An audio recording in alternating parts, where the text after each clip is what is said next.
शादी खातिर देहबौ के बेटिया गाड़ी घोड़ा के दहेजवा। बाबा रिकॉर्डिंग स्टूडियो सचिन पाली गांव सूरत।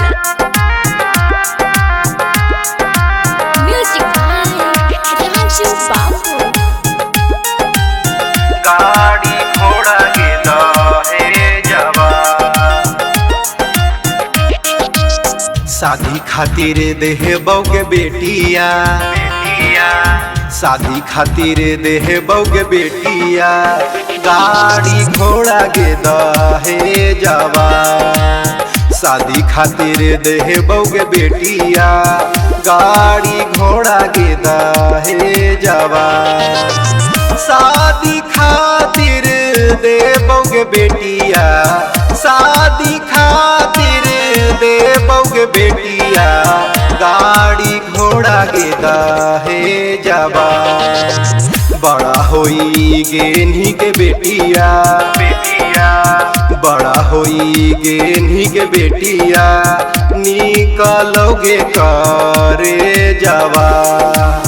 शादी खातिर देहबौ के बेटिया गाड़ी घोड़ा के दहेजवा।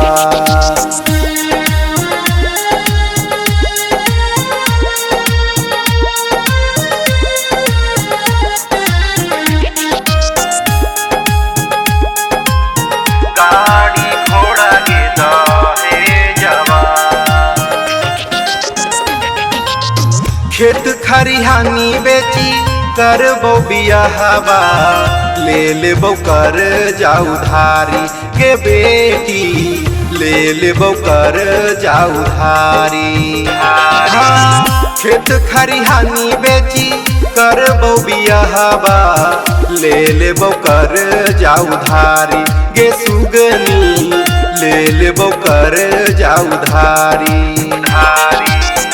जिंदगी भर भरबौ के बेटिया जिंदगी भर भरबौ के बेटिया जिंदगी भर भरबौ के बेटिया करबौ हम न परहेजवा। शादी खातिर देबौ के बेटिया शादी खातिर देबौ के बेटिया गाड़ी घोड़ा के दहेजवा। शादी खातिर देबौ के बेटिया गाड़ी घोड़ा के दहेजवा।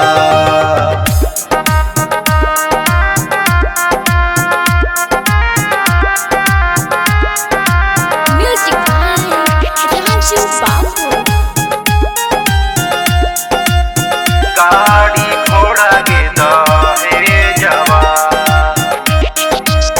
दुख तकलीफ सब सहबौ के बेटी खुश रहिहा जाके ससुरारी के बेटी खुश रहिहा जाके ससुरारी। हाँ दुख तकलीफ सब सहबौ के बेटी खुश रहिहा जाके ससुरारी के सुगनी खुश रहिहा जाके ससुरारी। कमी पूछ रहतौ न बेटिया कमी पूछो रहतौ न बेटिया कमी पूछो रहतौ न बेटिया चूड़ी बाली के काजरवा। शादी खातिर देहबौ के बेटिया शादी खातिर देहबौ के बेटिया गाड़ी घोड़ा के दहेजवा। शादी खातिर देहबौ के बेटिया गाड़ी घोड़ा के दहेजवा। शादी खातिर देहबौ के बेटिया शादी खातिर देहबौ के बेटिया गाड़ी घोड़ा के दहेजवा।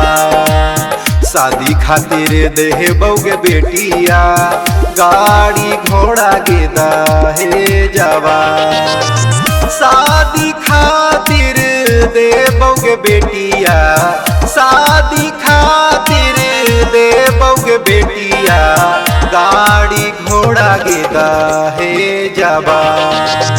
बड़ा होई गेन्ही के बेटिया बड़ा होई गेन्ही के बेटिया निकलोगे करे जावा शादी खातिर देह बौगे बेटिया गाड़ी घोड़ा गे दहे जावा।